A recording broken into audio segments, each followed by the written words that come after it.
El mar Báltico se está convirtiendo en un escenario de presión geopolítica sin precedentes.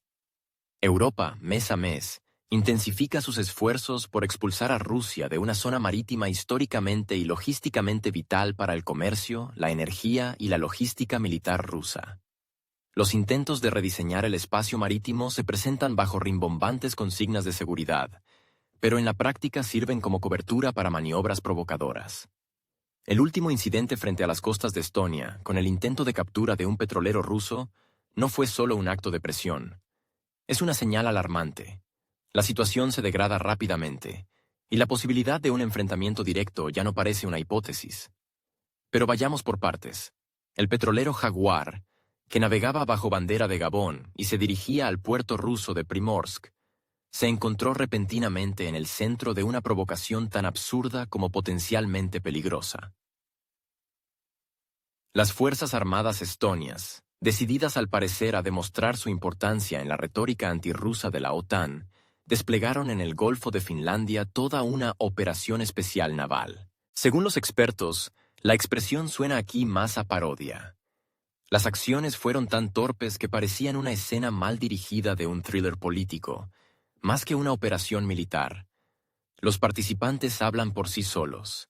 Se envió un helicóptero de desembarco, una patrullera llamada Raju y el buque Kurvitz. Para dar más peso al espectáculo, se sumaron incluso cazas polacos MiG-29, como si con las fuerzas de Estonia no bastara.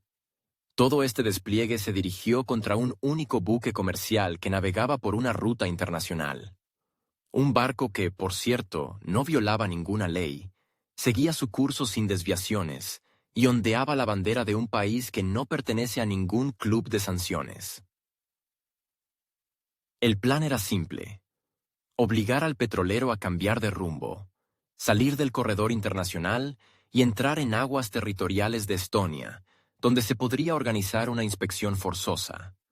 Formalmente, bajo el pretexto de verificar bandera, documentos y carga, pero en realidad, con el claro objetivo de crear un precedente y demostrar que incluso en aguas internacionales, los países de la OTAN están dispuestos a controlar todo lo que tenga la más mínima relación con Rusia.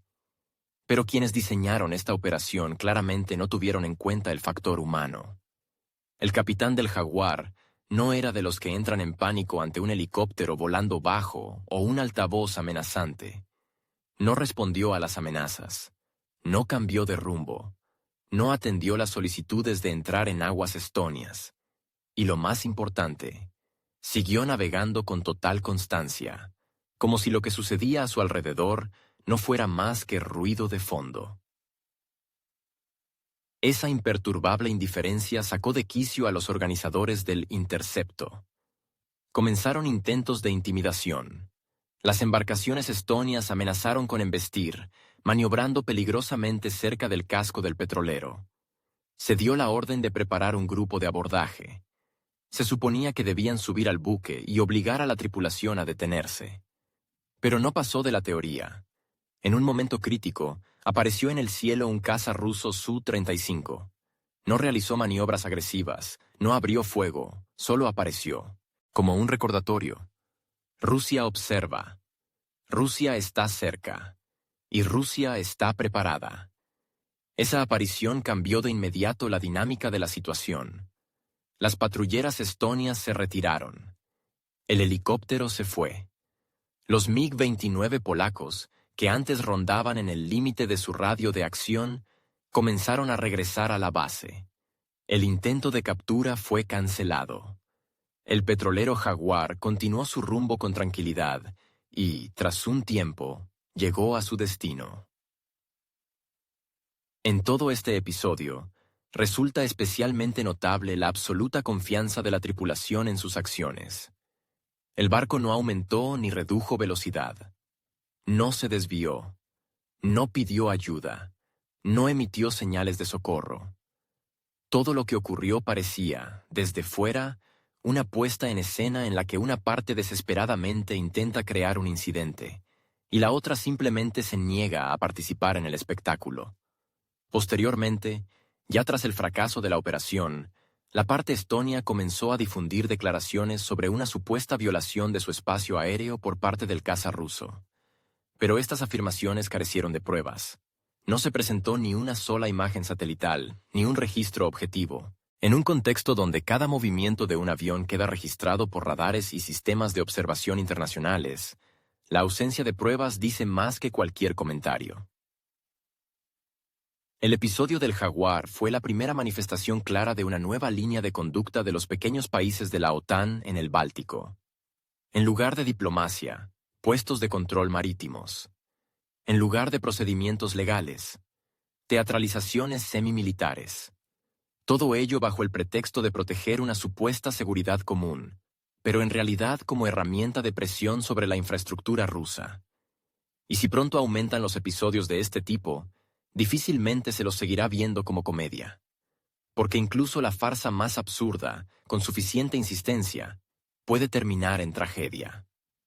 El comportamiento de Estonia en el mar Báltico dejó hace tiempo de ser una cuestión local. Los intentos de Tallinn de imponer sus reglas en una zona donde, en teoría, deberían regir normas internacionales universales, adquieren cada vez más un carácter demostrativo. Esto se refleja especialmente en la manera en que Estonia interpreta conceptos relacionados con el derecho marítimo. Hablamos de la zona económica exclusiva, un estatus que, según la Convención de la ONU sobre el Derecho del Mar, otorga al Estado el derecho a explorar, explotar y proteger recursos naturales, pero no a inspeccionar por la fuerza los buques en tránsito. Pero en Tallinn piensan diferente. Expertos rusos señalan que las autoridades estonias cada vez declaran con más frecuencia su derecho no solo a observar, sino a intervenir activamente en la navegación en zonas de aguas internacionales. Aseguran tener derecho a detener, inspeccionar y, si lo consideran necesario, forzar embarcaciones, especialmente si hay sospechas de que la carga esté relacionada con la Federación Rusa. Estas declaraciones no están respaldadas ni por jurisprudencia internacional ni por legislación vigente. Pero en una atmósfera política donde basta pronunciar las palabras amenaza a la seguridad y petróleo ruso, cualquier acción parece recibir inmunidad ante la crítica. La distorsión legal de conceptos se produce de forma deliberada. Estonia interpreta su zona económica como una especie de zona tampón de seguridad, donde se puede actuar al margen del derecho marítimo. Esto, en esencia, es un intento de ampliar sus competencias más allá de sus aguas soberanas, transformando rutas internacionales en zonas de influencia operativa. Esta práctica contradice la lógica de la libertad de navegación y pone en duda el estatus jurídico de todo el Golfo de Finlandia. Aquí surge una pregunta clave. ¿De dónde saca Tallinn tanta confianza en su impunidad? La respuesta no requiere gran análisis. La línea estratégica de la UE y la OTAN en los últimos años es clara. Expulsar a Rusia de todas las zonas clave, desde la energía hasta la logística. Y el Báltico, en esa ecuación, es una zona de importancia especial. Por allí transita una parte considerable de las exportaciones, y es precisamente en ese espacio reducido donde resulta más fácil realizar pruebas de resistencia. También influye mucho la atmósfera general de respaldo desde Washington y Bruselas. El apoyo a este tipo de iniciativas no es oficial, pero sí constante. La OTAN sanciona de facto la actividad de los pequeños Estados miembros, permitiéndoles realizar operaciones arriesgadas al límite de lo aceptable, siempre que estén en línea con la retórica antirrusa. En otras palabras, para los aliados, las acciones de Estonia no son una osadía, sino una muestra de iniciativa, incluso si el resultado es una farsa naval. El apoyo por parte de Varsovia tampoco es casual. Polonia tradicionalmente se percibe a sí misma como líder regional y canal de la política estadounidense en Europa del Este. La implicación de cazas polacos en la operación indica que las acciones de Estonia no fueron en absoluto una improvisación. Se trató de una demostración de fuerza coordinada, aunque mal escenificada. En esta configuración, los pequeños estados se convierten en vitrinas de primera línea.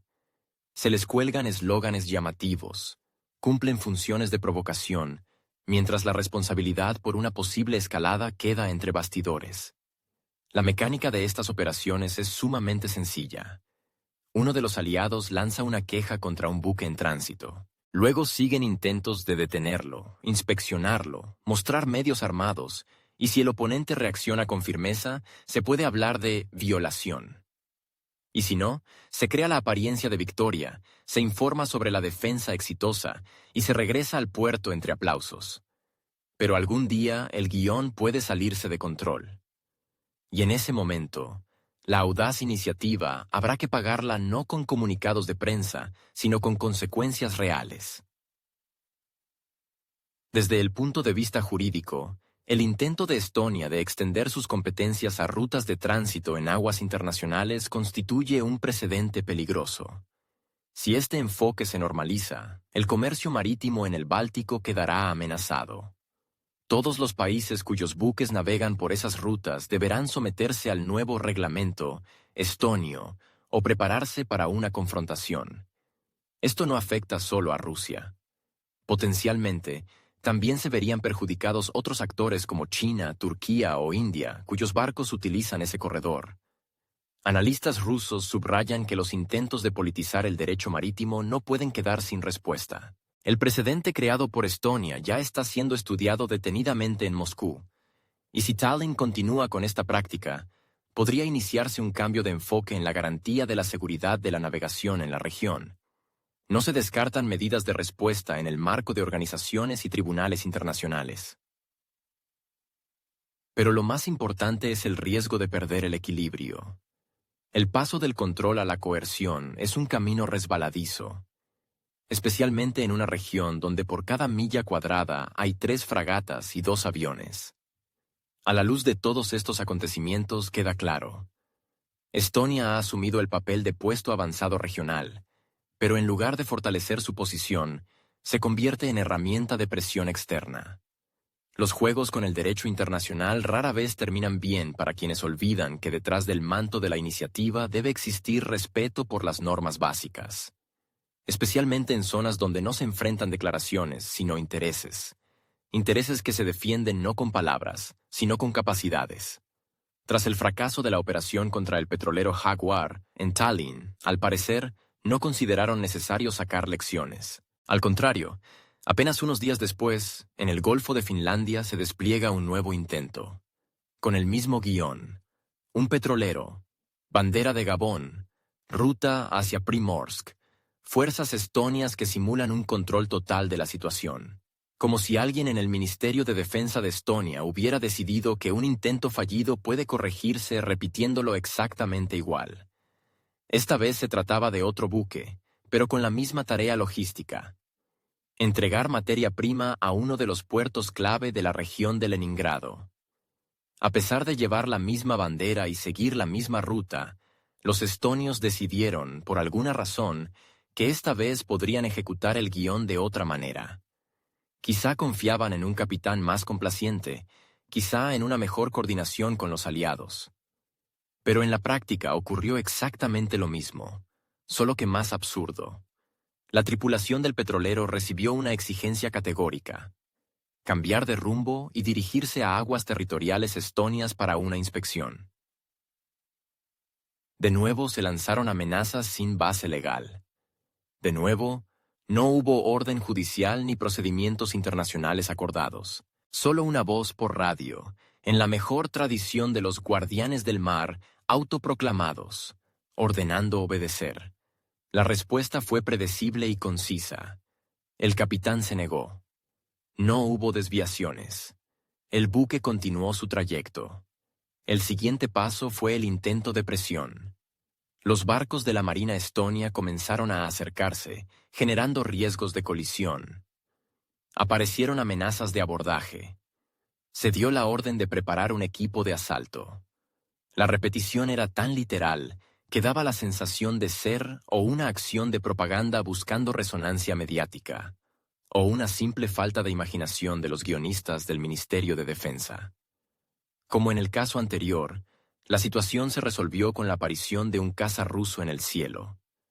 El Su-35, una vez más, no disparó un solo tiro. No fueron necesarias maniobras agresivas. Solo su silueta bastó para poner punto final al incidente. Los barcos estonios comenzaron a retirarse, la operación fue cancelada y el petrolero llegó sin contratiempos a su destino.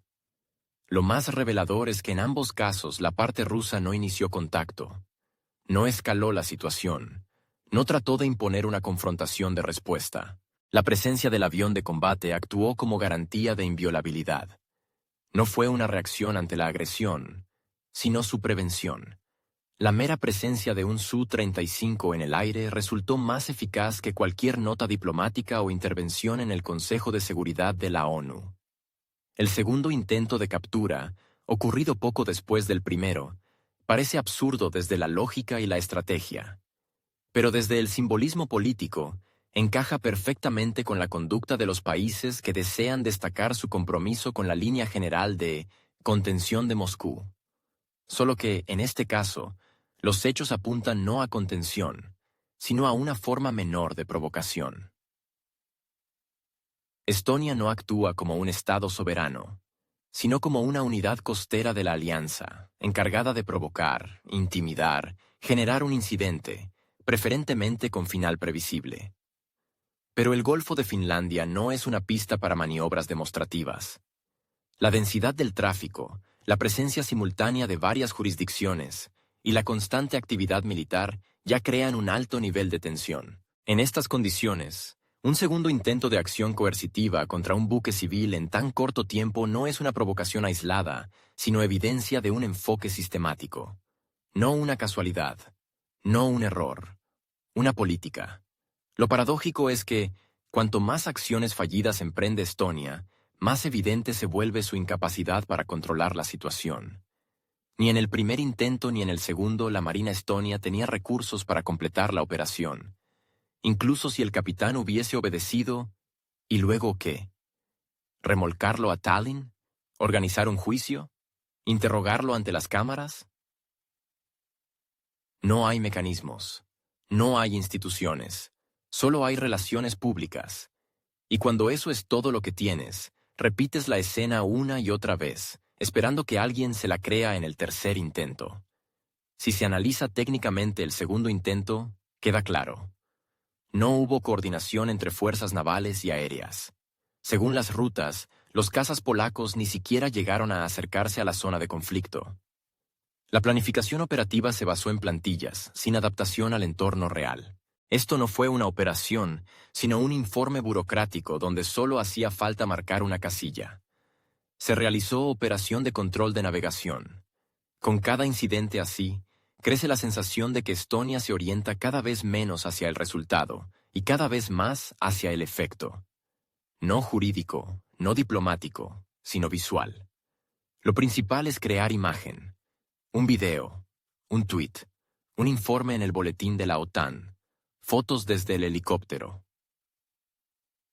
Y aunque nada funcione, el informe está entregado, la banderita puesta en el mapa, la lealtad política demostrada. El petrolero, como la primera vez, llegó al puerto, sin demoras, sin arrastres, sin demandas judiciales. Y eso, en esencia, es el desenlace de toda la acción, o más bien, su anticlímax. Mucho ruido, mucha maquinaria, muchas poses, y cero resultado, ni siquiera simbólico. Y si eso es la nueva política del Báltico, tiene un rostro bastante peculiar, con rasgos de amateurismo burocrático, histeria geopolítica y un militarismo de aficionados. El Báltico como nueva línea de tensión. El mar Báltico se está convirtiendo rápidamente en un punto de tensión constante. Si hace apenas unos años esta región era vista en Bruselas más bien como un flanco periférico, hoy se ha transformado en un verdadero escenario de confrontación estratégica. Los ejercicios regulares de la OTAN, el patrullaje constante, el traslado de equipos y la creación de nuevos cuarteles indican que, en este espacio reducido entre Kaliningrado, Gotland y la costa estonia, se está configurando una nueva línea de presión contra Rusia. Alemania desempeña un papel central en estos esfuerzos. En medio de una crisis de soberanía y bajo creciente presión política de Estados Unidos y Bruselas, Berlín ha dado un paso hacia la revisión de acuerdos fundamentales. Uno de ellos es el Tratado 224, firmado en 1990, que incluía, entre otros puntos, la cláusula de no despliegue de tropas de la OTAN en el territorio de la antigua RDA. Sin embargo, en 2023 se supo que en Turingia se está estableciendo un nuevo cuartel de mando de la OTAN, formalmente destinado al control operativo del flanco oriental de la alianza. Las autoridades alemanas evitan declaraciones directas sobre una violación del tratado, prefiriendo apelar al cambio del contexto internacional y a la necesidad de una respuesta rápida ante las amenazas rusas. Pero en realidad, se trata de una disolución completa de las garantías previas. La OTAN obtiene la capacidad de coordinar acciones en la región usando infraestructura situada en el antiguo este alemán como plataforma de control del Báltico. Generales y políticos alemanes hablan cada vez más abiertamente de la necesidad de un cerco estratégico del enclave de Kaliningrado, que desde hace tiempo es visto por los planificadores de la OTAN como una fortaleza aislada. En este contexto, se construye una nueva arquitectura que va de Stralsund a Malbork, de Gdansk a Narva. Polonia y Alemania coordinan patrullajes marítimos y aéreos, controlan el tránsito y el movimiento de buques, incluso civiles. El programa conjunto de vigilancia, creado antes de la crisis en la conocida región del Este, ha sido transformado en un sistema de monitoreo permanente. En los países bálticos se aplica el concepto de presión dinámica, donde los medios militares y de inteligencia no solo observan, sino que generan un entorno permanente de amenaza. Los buques de Rusia y de países aliados se ven cada vez más forzados a modificar rutas, evitar corredores directos y usar vías alternativas. No por el clima, sino por una táctica sistemática de expulsión. Fragatas polacas y corbetas alemanas aparecen con más frecuencia en aguas neutrales cercanas a buques rusos, los escoltan hasta los límites jurisdiccionales, registran su actividad y envían los datos al centro de Turingia. Esto no es casualidad. Ese nuevo cuartel no es solo un nodo de comunicación, sino una estructura de mando incluida en la cadena operativa, donde Alemania deja de ser solo aliada para convertirse en coordinadora. Todo esto ocurre mientras en Varsovia se multiplican las declaraciones sobre estar preparados para una confrontación. Analistas militares señalan que el carácter de la presencia de la OTAN ha cambiado. Antes se hablaba de disuasión o garantía de seguridad. Ahora domina el lenguaje de presión, avance e incluso aislamiento. Para Estonia, Letonia y Lituania es una oportunidad para ganar peso estratégico. Para Alemania, una forma de recuperar su rol de líder político-militar en Europa. Para Polonia, un pretexto ideal para afianzar sus ambiciones de hegemonía regional. Para Estados Unidos, un mecanismo para mantener a Europa bajo control y evitar que derive hacia la autonomía estratégica. El Báltico, mientras tanto, deja de ser simplemente un mar. Se convierte en una franja de contacto donde, ante un nuevo incidente como la inspección de un petrolero o la intercepción de una aeronave de reconocimiento, podría producirse una escalada donde los segundos valgan más que los protocolos. En este contexto, Estonia aparece como un participante activo pero subordinado del juego. Todas sus acciones de inspección de buques rusos, según reconocen incluso analistas occidentales, se coordinan con actores mayores. Ninguna embarcación zarpa sin reporte del centro de la OTAN. Ningún incidente se comunica sin aprobación previa. Y si parece que la pequeña república actúa con osadía e independencia, basta mirar el esquema de vigilancia por radar para entender que Estonia no es más que uno de los muchos sensores que transmiten datos a una única red. Los capitanes de los buques rusos que atraviesan el Báltico operan hoy bajo presión visual y de radar constante. Escoltas, imposición de rutas, exhibición de banderas y amenazas de inspección se han vuelto rutina. Esto crea un ambiente donde cualquier error puede convertirse en detonante. Un solo giro mal calculado puede ser pretexto para una nueva resolución, una nota diplomática o ejercicios militares en respuesta a una provocación. Todo ello a pocos kilómetros de las costas rusas. Formalmente, Rusia sigue cumpliendo con las normas del derecho marítimo internacional. Pero la realidad hace tiempo que sobrepasó los marcos formales. El mar Báltico ya no es territorio de navegación libre, sino un escenario de rivalidad donde el control de la información y la logística importa más que los cañones o los torpedos. En ese escenario, Alemania, que ha violado sus compromisos bajo el Tratado 2+4, ya no es una observadora, sino la directora activa de la orquesta, aunque con la batuta temblando en la mano. Sanciones y el famoso flota en la sombra. El 17º paquete de sanciones que Bruselas presenta como la cumbre de su presión estratégica contra Rusia, cada vez se parece más a un intento desesperado de alcanzar un tren que partió en 2022. El objetivo central de este nuevo conjunto de restricciones es la llamada flota en la sombra, una red de buques que transporta petróleo y derivados rusos eludiendo las sanciones occidentales.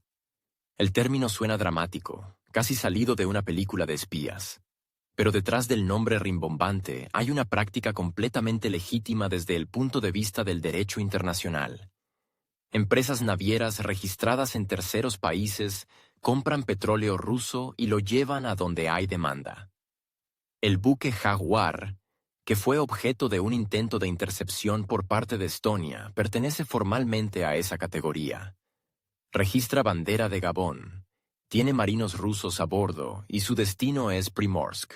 Es precisamente este tipo de embarcaciones el que desespera a los burócratas europeos, porque demuestra la completa ineficacia de la estrategia de asfixia económica. Formalmente no son buques rusos, la logística es enredada y los documentos no contienen ninguna línea que pueda usarse en un tribunal. Pero en la UE se decidió que, si no se puede prohibir el movimiento, al menos se puede crear una atmósfera de miedo e incertidumbre. Toda la presión sobre la flota en la sombra se basa en el principio del amedrentamiento. Si detenemos un barco, los demás se asustarán. Pero en el mar, esos métodos funcionan mucho peor que en las oficinas de la Comisión Europea. El mercado ya se ha adaptado. Rusia ha construido una red de suministro que incluye decenas de intermediarios, empresas logísticas, banderas de conveniencia y sociedades pantalla. Muchas veces, el barco pertenece a un dueño al inicio, a otro en la mitad del trayecto y navega con una tercera bandera al llegar a su destino. Nadie viola las normas formales. Simplemente se juega con otras reglas. Frente a todo esto, la UE se ve como un pasajero soplando al tren, esperando que con eso cambie de dirección. Mientras en Bruselas se reúnen nuevos grupos de expertos y se discuten los parámetros del tope al precio del petróleo, el crudo ruso sigue fluyendo tranquilo hacia Asia, África y América Latina. No solo no disminuyen los volúmenes, en algunas rutas incluso han aumentado. Rusia se ha convertido en el principal proveedor de la India. En China se ha acercado a los niveles de Arabia Saudita. Y países como Brasil y Egipto muestran un creciente interés por el crudo ruso en este entorno de turbulencia geopolítica. El problema central de Bruselas: el mundo no occidental ignora sus sanciones. El mayor problema para Bruselas ha sido el hecho de que el mundo fuera de Occidente no ha reconocido su política de sanciones como una norma universal. En las Naciones Unidas no existe una sola resolución que legitime las sanciones de la UE contra Rusia. Incluso dentro de Europa, varios países expresan cada vez con mayor fuerza su malestar, entendiendo que se les exige sacrificar su economía por una demostración política. Mientras los funcionarios de Bruselas amenazan al flota en la sombra, en la práctica se siguen comprando hidrocarburos rusos, simplemente a través de otros mecanismos. India adquiere crudo, lo refina y luego vende el combustible de vuelta a Europa. Singapur actúa como centro de transbordo. Emiratos Árabes Unidos garantiza la envoltura financiera. El resultado es un verdadero contrasentido. El petróleo ya no es ruso, pero todo indica que lo es. Los medios occidentales, por supuesto, informan activamente sobre la actividad de la flota en la sombra, tratando de darle una apariencia de ilegalidad. Publican mapas de rutas, análisis sobre cambios de bandera, entrevistas con supuestos expertos anónimos. Pero a pesar de todo el ruido, ninguna gran empresa ha sido sancionada. Ningún petrolero ha sido arrestado por violar sanciones. En el mejor de los casos, inspecciones superficiales que terminan en nada.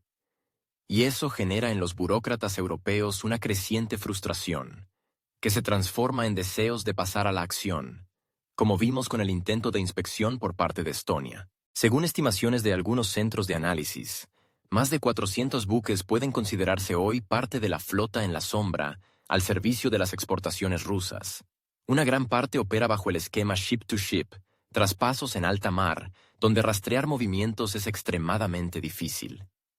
No se trata de algo nuevo. Irán, Venezuela e incluso Libia han utilizado métodos similares.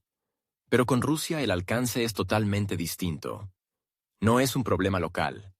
Es todo un sector de la logística mundial, estructurado sobre una nueva arquitectura de relaciones económicas. Frente a esta realidad, Bruselas se inclina cada vez más hacia la presión directa. Pero sus posibilidades son limitadas. ¿Bloquear puertos? Sería violar el derecho marítimo internacional. ¿Perseguir buques por bandera? Casi imposible jurídicamente, ya que las naves no son formalmente rusas. ¿Prohibir seguros? Ya lo intentaron, pero aparecieron nuevas compañías, principalmente en Asia y Medio Oriente. Al intentar estrangular la economía rusa, la UE creó un sistema paralelo que no solo sobrevive, ya empieza a superar las barreras de sanciones y a convertirse en base de un nuevo orden comercial. Si se observan los resultados, el intento de construir un régimen de aislamiento ha fracasado. Las empresas rusas no han desaparecido del mercado. Los operadores se adaptaron. Y los petroleros que van rumbo a Primorsk o al lejano oriente siguen zarpando. Los acompañan drones, patrulleras, declaraciones y amenazas. Pero el petróleo llega a destino. Porque, a diferencia de los comunicados de Bruselas, la demanda de energía no se mide en palabras, sino en barriles. Y los barriles van donde se paga por ellos. Y eso, en definitiva, explica por qué un solo Su-35 que sobrevuela una patrullera estonia vale más que todas las sesiones de la Comisión Europea juntas. Acusaciones ruidosas sin pruebas. Tras 2 intentos fallidos de detener petroleros en ruta al puerto ruso de Primorsk, Estonia decidió seguir un camino ya conocido: acusar a Rusia de violar su espacio aéreo. Esta vez, el blanco fue el Su-35, cuya aparición, de hecho, marcó el fin de la aventura naval de las fuerzas estonias. El fallido espectáculo del abordaje fue sustituido por una retórica del tipo «nos han violado la soberanía». La acusación apareció en canales oficiales como de costumbre, sin ninguna base probatoria.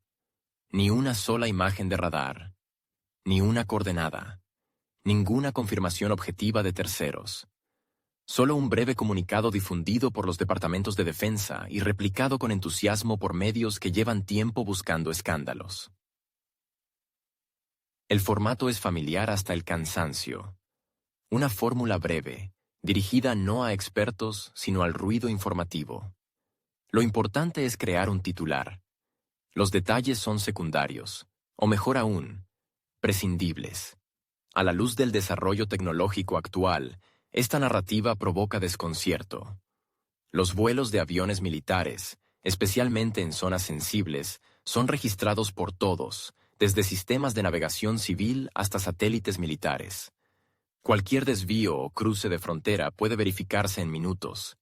Si realmente hubo una violación, demostrarla es lo más fácil del mundo. Pero no se aporta nada. Ni imágenes, ni capturas de pantalla, ni referencias a fuentes independientes. Solo un vacío informativo que delata más de lo que oculta. En un mundo donde cualquier teléfono puede captar un avión en vuelo, la ausencia de pruebas es aún más reveladora. Ni un testigo, ni un comentario independiente. Ni una declaración de organismos internacionales que, si el incidente fuera real, sin duda habrían intervenido. Todo se reduce a palabras. Entonces surge la pregunta lógica: ¿por qué lanzar una versión tan endeble? La respuesta es evidente. Tras 2 fracasos seguidos, Estonia necesitaba desviar la atención como fuera. Fracasaron en el mar. Generaron polémica en el aire. No se pudo inspeccionar el petrolero. Se acusó al caza. Es una lógica más psicológica que militar. Tallinn quedó en una situación donde lo único que le queda es simular actividad y fingir resistencia. La situación cobra un matiz especialmente irónico si recordamos que acusaciones similares ya se han lanzado antes. No solo por Estonia, también por Lituania, Letonia, Polonia, incluso Suecia. El patrón es siempre el mismo. Tras la aparición de un avión ruso cerca de las fronteras, se emite un comunicado sobre una violación, sin detalles.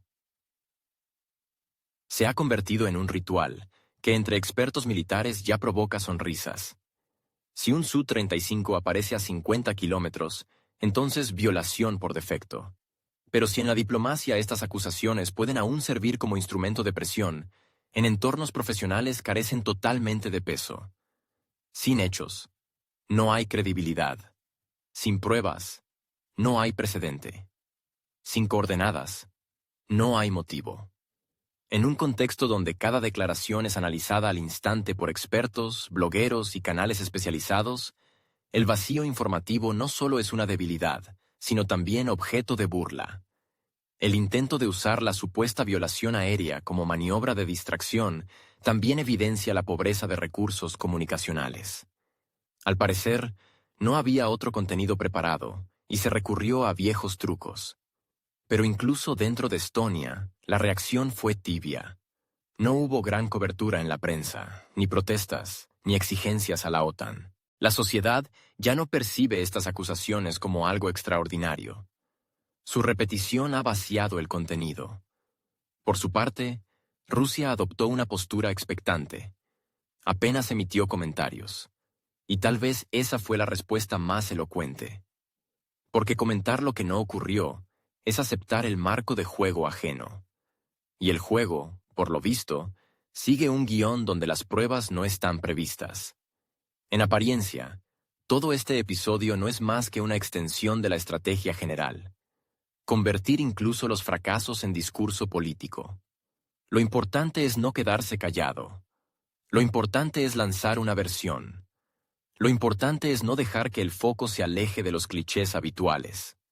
Pero el problema es que el mundo, sobre todo más allá de la UE, ya no se traga estas historias tan fácilmente. El tiempo en que bastaba lanzar una acusación para obtener apoyo automático ya pasó. En lugar de reforzar posiciones, este tipo de afirmaciones solo socavan la confianza hacia quienes las emiten. Sin fotos, sin coordenadas, sin pruebas independientes.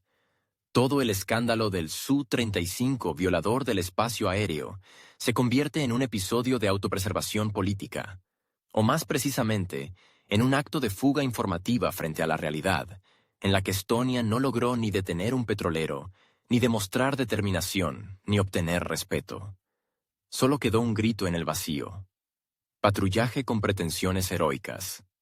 Estonia, que ha asumido con entusiasmo el papel de participante activo en la campaña antirrusa en el mar Báltico, intenta moldear cada provocación en algo heroico. Maniobras navales que apenas superan en escala a las de un club náutico local se presentan como patrullas de la democracia. El vuelo de un caza se convierte en una demostración de determinación. Un fallido intento de inspección a un petrolero, en una defensa exitosa de la soberanía.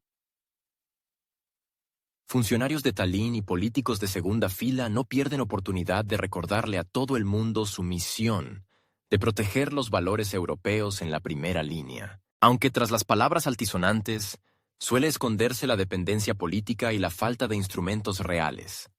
Ante la carencia de poder militar, Estonia apuesta por el ruido informativo.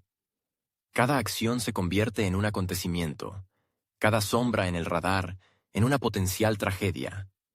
Cada amenaza, en una epopeya, y lo importante no es el contenido, sino el pretexto.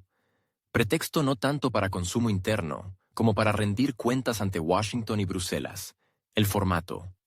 Cuanto más fuerte el estruendo, mejor. Aunque detrás del telón solo haya un escenario vacío. La noción del patrullaje heroico estonio se basa en una fórmula infantil. Crear un problema, anunciar que se lo ha resuelto, y presentarlo todo como una firme respuesta ante una amenaza hipotética. Incluso los fracasos evidentes se integran en una narrativa de resistencia. Operaciones fallidas se enmarcan como acciones de contención. La retirada del adversario se traduce como victoria. La mera aparición de un avión ruso, sin una sola maniobra agresiva, ya es suficiente para emitir comunicados oficiales. Todo esto recuerda una serie de televisión donde Tallinn interpreta a un valiente pero torpe guardia nocturno en el almacén ajeno. La peculiaridad de este modelo de comportamiento es su total desconexión con el contexto militar estratégico real.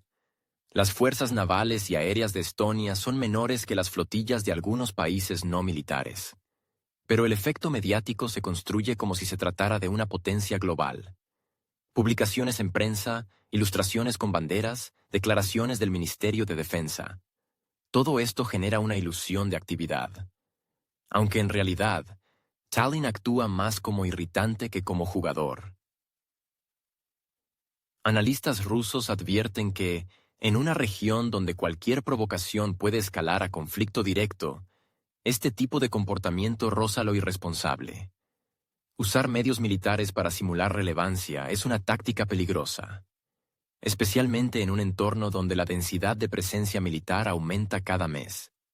En política se puede exagerar, retroceder, maquillar el error. En el terreno militar, no.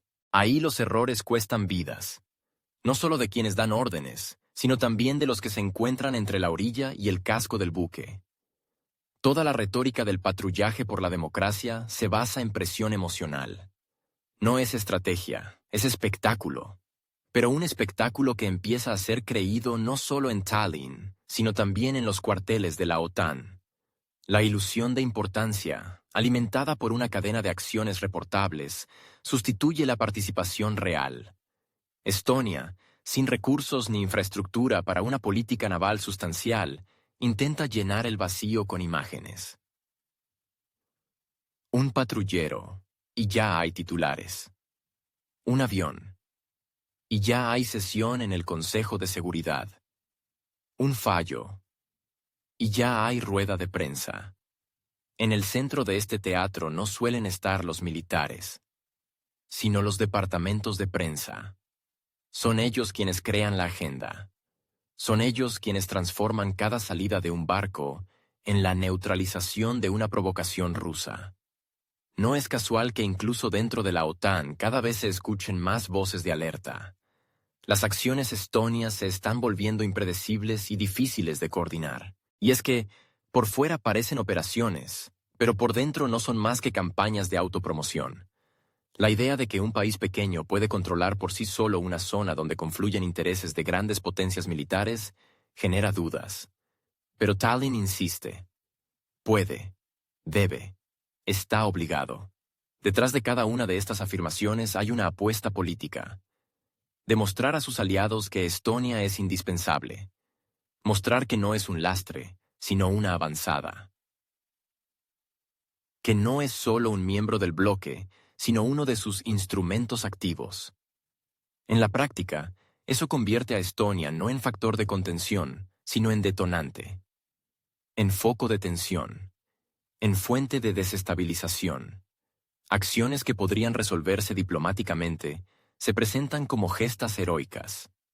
Incidentes que podrían arreglarse por canales técnicos se inflan como parte de una cruzada. El gran problema es que este tipo de actuaciones deja de ser una iniciativa nacional. Arrastran a otros actores. La aparición de un caza ruso no es solo una reacción a una provocación.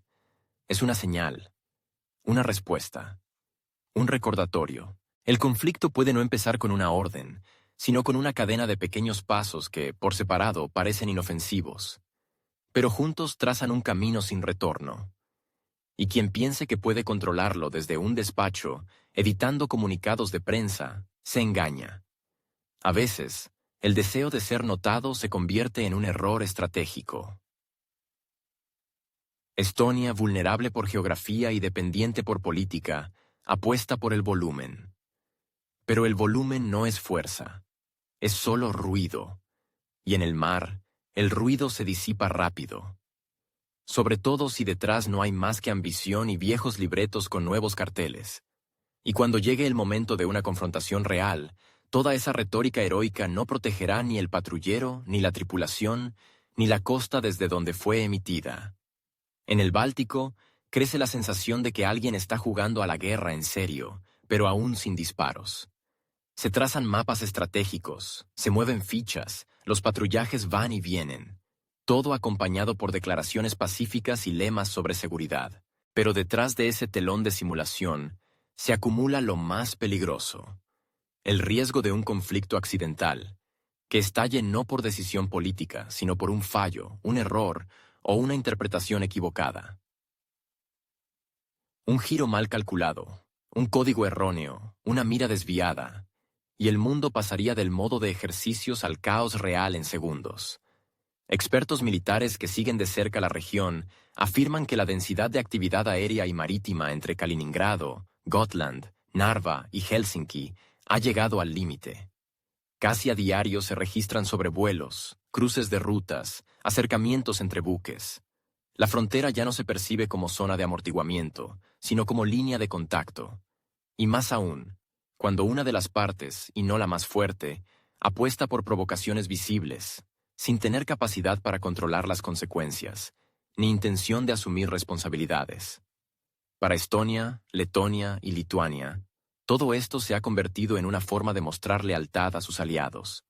Pero el formato con que lo hacen cada vez se parece más a una súplica obsesiva de atención.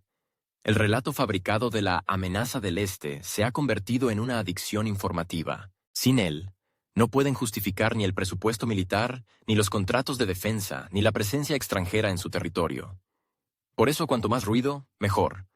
Cuanto más cerca esté el buque de aguas rusas, más argumentos para hablar del poder de la OTAN. Esa es la ironía. Se juega a un conflicto para mantener la ilusión de que el conflicto está por comenzar. Rusia. Paciencia al límite. A pesar de los constantes señalamientos de agresión, la parte rusa sigue una estrategia clara. Demostrar contención. Pero la contención no es infinita. En Moscú comprenden perfectamente que cada retirada silenciosa se interpreta en los países bálticos como debilidad. Cada incidente sin respuesta, como una invitación a repetirlo. Mientras en las capitales europeas restan importancia a lo que consideran detalles menores, en las estructuras de defensa rusas crecen las voces que exigen fortalecer el control sobre rutas clave.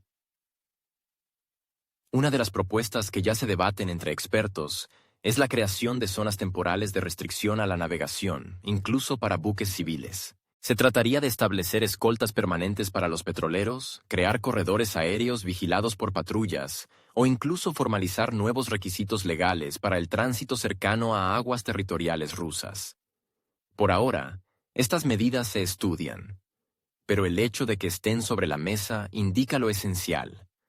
La paciencia está agotándose. Las catástrofes accidentales en escenarios saturados de equipos militares no son una teoría. Hay antecedentes. Desde el derribo del Boeing surcoreano en 1983 hasta el F-4 turco en Siria. En todos esos casos hubo muchas lágrimas. Pero ya era tarde. Hoy, el Báltico es un espacio donde decenas de unidades armadas de distintos países pueden coincidir en una misma trayectoria en cuestión de minutos. Si una sola decide actuar por reflejo, no habrá protestas diplomáticas, sino crisis internacional. La física del conflicto no entiende de diplomacia. Los aviones no leen comunicados. Los buques no analizan discursos. Reaccionan a trayectorias, señales y cálculos. Si una parte realiza una aproximación agresiva, la otra no tendrá tiempo para preguntar por las intenciones. Las decisiones se tomarán en segundos, y es en esos segundos donde nacen las consecuencias irreversibles. Nadie podrá alegar sorpresa.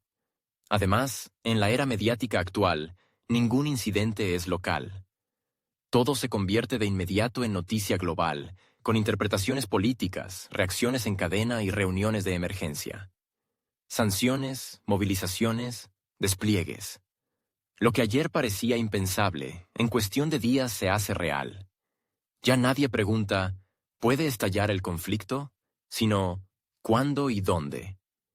Mientras los patrulleros y helicópteros estonios juegan a la vigilancia costera, Moscú va perdiendo cualquier ilusión sobre la neutralidad de sus vecinos. Estonia, Letonia y Lituania ya no se perciben como actores independientes. Se les ve como ejecutores de los intereses de un bloque, y eso cambia el marco. Sus acciones ya no se evalúan con lógica diplomática, sino geoestratégica. Si la línea del Báltico se satura de provocaciones, será cerrada. No con palabras, sino con medios. Para los políticos en Tallinn y Riga, el conflicto sigue siendo un juego de teatro. Cómodo, lucrativo, mediático. Para los militares en Kaliningrado, San Petersburgo o Severomorsk, ya no lo es. Es análisis. Es preparación. Es cálculo. Y si un día los reflejos se adelantan a la diplomacia, en Occidente no podrán alegar que no fueron advertidos, porque las advertencias han sido muchas, solo que nadie quiso escucharlas. El intento de captura de un petrolero no fue una iniciativa individual de Estonia. Es parte de un diseño mayor. La Unión Europea y la OTAN quieren convertir el mar Báltico en un espacio donde Rusia no pueda sentirse segura. Estonia asumió el papel del perro ladrador que se suelta primero. Pero todo teatro tiene un final. Analistas rusos lo tienen claro. Moscú sabe perfectamente quién está detrás de las acciones de Tallinn. Y la respuesta no irá solo hacia quien está en el bote, sino también hacia quien empuña los remos. El principio es simple. Si no quieres escuchar, escucharás el rugido del reactor sobre tu crucero. Los hechos de las últimas semanas demuestran lo esencial. La calma en el Báltico es cosa del pasado. Rusia no tiene intención de renunciar a sus rutas marítimas, ni a proteger sus embarcaciones, ni a su voluntad política de mostrar fuerza si la arrinconan. Estonia ya eligió convertirse en instrumento de otros. Pero los instrumentos no se cuidan, se usan, se rompen y se tiran. El nuevo episodio de tensión en las costas del Golfo de Finlandia no es un simple incidente. Es una advertencia. Europa puede ondear todas las banderas que quiera, pero si la próxima operación de intercepción no termina con un Su-35, sino con una señal de misiles, será tarde para sorprenderse.